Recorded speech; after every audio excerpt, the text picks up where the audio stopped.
नमस्कार, वंदे मातरम। मैं हूं श्यामगिरी। आप देख रहे हैं हमारा चैनल मुद्दा भारत का। मुद्दा भारत का यानी मुद्दा आपका। फिलहाल इसमें मुद्दा चल रहा है थाने शहर में मुमरा इलाके का। हमारे साथ में हैं पूर्व नगर सेवक सुधीर भगत जी, जो शिवसेना से जुड़े हुए हैं। इनका स्वागत है हमारे चैनल में। सर, आप जो मुमरा का मामला इस समय चल रहा है, उसके बारे में आपसे हम कुछ बातचीत करना चाहते हैं। जो ये मनसे ने मुद्दा उठाया है, शिवाजी पार्क में पहले राज साहब ने मुद्दा उठाया और वो मामला रफा दफा तो हो गया है, लेकिन अब आगे जो है मनसे की रणनीति जो इस तरह से चल रही है कि उनका आरोप है कि मुमरा के जो पहाड़ियों पर अवैध रूप से जो है काफ़ी मस्जिदें बनाई गई हैं, कई संख्या में बनाई गई हैं। उसको या तो डिमोलाइज किया जाए या तो वहाँ पर हम मंदिर बनाएंगे। तो इस समय जो माहौल वहाँ पर जो बना हुआ है, इसको आप क्या मानते हैं सर? आप वहाँ पर काफ़ी दिन से वहाँ पर प्रतिनिधि रह चुके हैं और लोगों के साथ में जुड़े हुए हैं। क्या लोग क्या कहते हैं? ये आपने कहा कि मस्जिद तोड़ो और वहाँ मंदिर बनाएंगे। नहीं, मस्जिद तोड़ के मंदिर नहीं बनाएंगे। फिर या तो मस्जिद तोड़ दो, नहीं तो हम उसी बाजू में मंदिर बनाएंगे। हाँ, तो वही हुआ ना। मस्जिद तोड़ दो नहीं तो मंदिर बनाएंगे। कब तक ये भावनाओं से खेलेंगे हम? विकास की और अब पूरा दुनिया आप देख रहे हो डेवलपमेंट के तरफ जा रहा है। हम ये कहाँ जा रहे हैं? कौन सी दिशा में जा रहे हैं? मंदिर मस्जिद हिंदू मुस्लिम यही करते रहेंगे तो शायद एक दिन हम भी पाकिस्तान के जैसे पीछे चले जाएंगे। आज वो लोग जो कट्टरपंथ करते हैं कि कश्मीर कश्मीर कश्मीर, कुछ मिला तो नहीं है, पाकिस्तान डूब गया। बिल्कुल। आज वहां पर डॉलर 280 260 के पार चला गया। तो हम क्या उस दिशा में जा रहे हैं? हमें चाहिए कि आप हिंदुत्व के मुद्दे पे आइए। आज हिंदुस्तान की आबादी 100 करोड़ की, जो 130 करोड़ की है, उसमें 100 करोड़ हिंदू है और 30 करोड़ मुस्लिम है जी। तो 100 करोड़ लोगों के लिए आप विजन क्या लेके आ रहे हो? आपको मंदिर बनाना है, आप बनाइए। किसी को मस्जिद देना है, आपको किसी को क्या अलॉट करना है, वो आपके ऊपर है। लेकिन देश में जब अमन और शांति कैसे बहाल हो, ये भी तो हम राम राज लाने की बात कर रहे हैं। इस देश में राम राज लाने की बात कर रहे हैं, तो राम ने सबको साथ में लिया था। फिर वो वानर हो, हर विभाग के जो सिपह सालार हो, उन सबको साथ में लेके उसने एक भारत खड़ा किया था। हम उस भारत की राह देख रहे हैं। मुझे पता नहीं है, देखो ऐसा है, एमएनएस को ग्राउंड नहीं है, एमएनएस ग्राउंड खो चुका है। अब उन्होंने देखा कि बीजेपी हिंदुत्व पे ग्राउंड ले रही है, कुछ पार्टियां का स्प्लिट हो रहा है हिंदुत्व के नाम पर, तो हम भी उसमें चले जाते हैं। लेकिन उस दिन की स्क्रिप्ट जो, देखो राज ठाकरे साहब हो गए या कोई और अन्य लोग, उनको सुनने के लिए, ऐसे विलासराव देशमुख भी थे जी, उनको सुनने के लिए लोग बेताब होते थे। काफी दूर से। एक और थे आर पाटिल साहब जी, उनका भी एक स्टाइल था बोलने का, एक इमेज था बोलने का। वैसे ही राज ठाकरे हो गए या बाला साहब थे, स्वर्गीय बाला साहब ठाकरे हो गए, इनका एक लहजा होता है, इनके बोलने की स्टाइल होती है, लेकिन उसका गलत इस्तेमाल अगर होता है तो वो बड़ा दुख होता है जी। आपने मुमरा का जिक्र किया, हम अभी उस मुद्दे पे आते हैं जी। कि माहौल कितना खराब है। हम भी मुमरा से आते हैं, जब हम थाना के इलाके में आते हैं तो हमको बड़ा अलग नजर से देखा जाता है। इसकी वजह ऐसी है कि वहां पर आप देखो, जब भी दंगा हुए थे, मुमरा का नाम कहीं पे नहीं आया। हाँ ठीक है, कुछ आपत्तिजनक लोग मुमरा में आए, उनकी वजह से हमारा मुमरा का नाम खराब हुआ, लेकिन सभी लोग वैसे नहीं होते। थाना में भी हादसे हुए, हर जगह पे हादसे हुए। मैं उनसे इस आपके माध्यम से एक रिक्वेस्ट करना चाहता हूं कि मुद्दा आप ऐसा रखिए कुछ डेवलपमेंट का। लोगों के वहां वो कहाँ थे जब वो बन रहे थे? जी, ये तो बहुत बड़ा सवाल है। प्रशासन कहाँ थी और मनसे कहाँ थी और बाकी चीजें कहाँ थी? आज वो बनने के बाद आप, और ये रमजान के वक्त ही क्यों होता है, और जहां पर इतनी आबादी है, देखो हम लोग भाईचारे से रह रहे हैं। मैं आपको एक बात बताना चाहता हूं कि मुमरा के स्टेशन का जब विकास हो रहा था, उसमें हमारा हनुमान मंदिर था, हमारे पुरखों ने बांधा था, वो टूटा।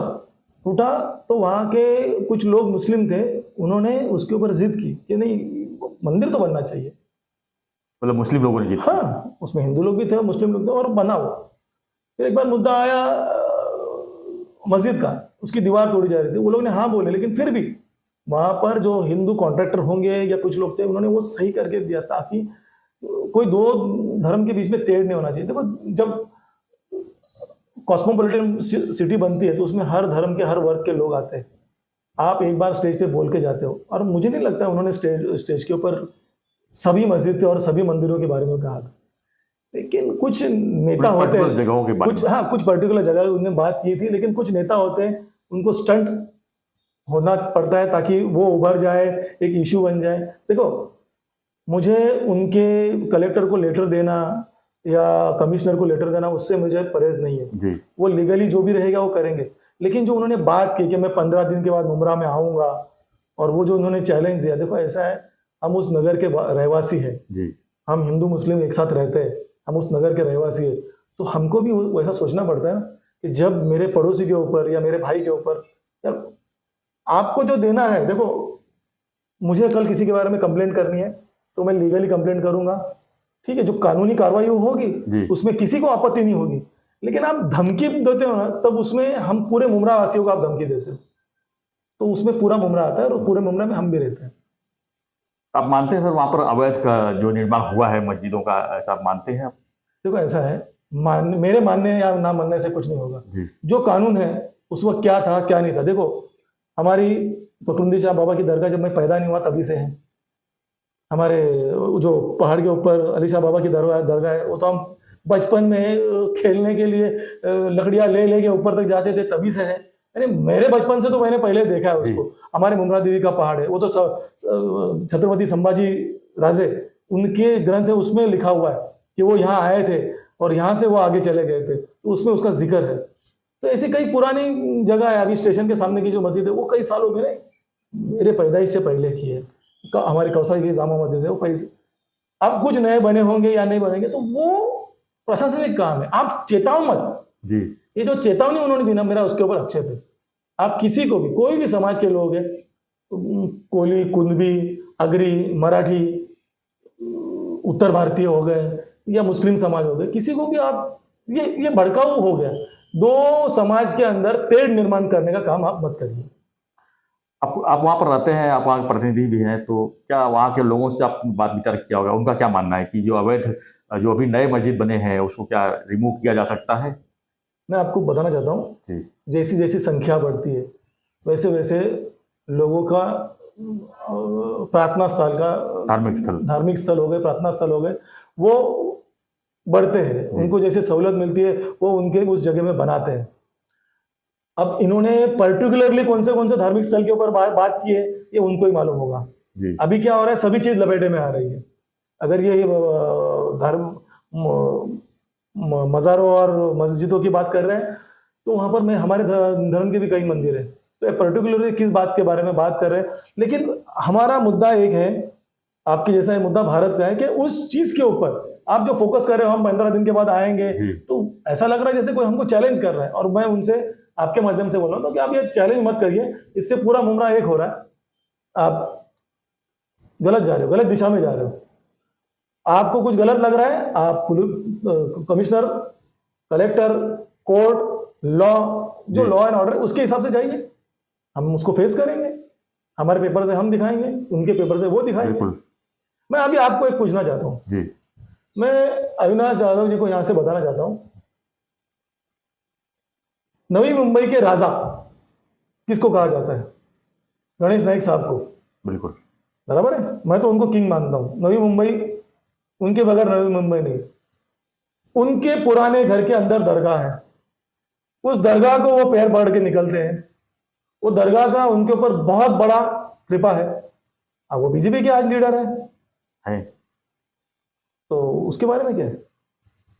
तो ऐसे मुद्दे मत लीजिए कि जिसमें सिर्फ आपको नेम प्लेट मिलती रहेगी लेकिन फेम नहीं मिलेगा। नेम तो मिल जाएगा लेकिन फेम नहीं मिलेगी। तो क्या लगता है ये सब सिर्फ राजनीतिक मुद्दा को बनाया जा रहा है? इसको जरूरी है, इसको राजनीतिक मुद्दा होना चाहिए कि इस थाना के अंदर डेवलपमेंट जो नहीं हुआ जी। आज कई साल देखे मैंने, आनंद नगर चेकनगा है, वहां से अगर खारेगांव हो गया, आनंद नगर चेकनगा से हो गया आपका माजीवाड़ा, केंद्र कंक्रीट रोड, उसके ऊपर बोलिए आप, हमको भी अच्छा लगेगा। आप विपक्ष में बैठे हो, आप विपक्ष की भूमिका निभाओ।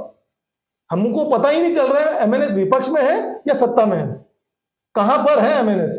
एमएनएस सिर्फ यही है कि कोई भी त्योहार आएगा तो कुछ ना कुछ करेंगे। कहां गया वो हनुमान चालीसे का मुद्दा, कहां गया? तो ये स्क्रिप्टेड है, ठीक है। उनके बड़े नेता है, वो बहुत बड़े नेता है जी, उनके बारे में नहीं, लेकिन यहाँ पर आप माहौल मत खराब करिए। हम लोग सब भाईचारे के माफिक रहते हैं। आपको अगर किसी भी चीज की, आपको मंदिर के बारे में तकरार है, आपको मस्जिद के बारे में तकरार है, आपको किसी चर्च, ईसाई किसी चीज के भी बारे में आपको तकरार है, आप लीगली जाइए, चेताने की बात मत करिए, क्योंकि चेताने के बाद मुमरा एक हो जाएगा।